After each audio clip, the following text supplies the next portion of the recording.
আমাকে জানিয়ে দিস। অনেক কেঁদেছি আর কাঁদতে পারি না।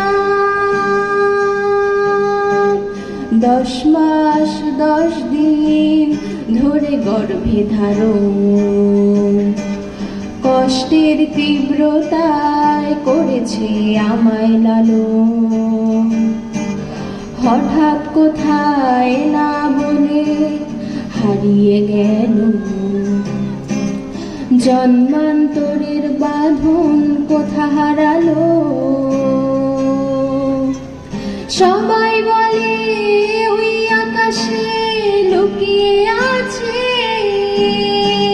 খুঁজে দেখো পাবে দূর নক্ষত্র মাঝে। রাতের তারা আমায় কি তুই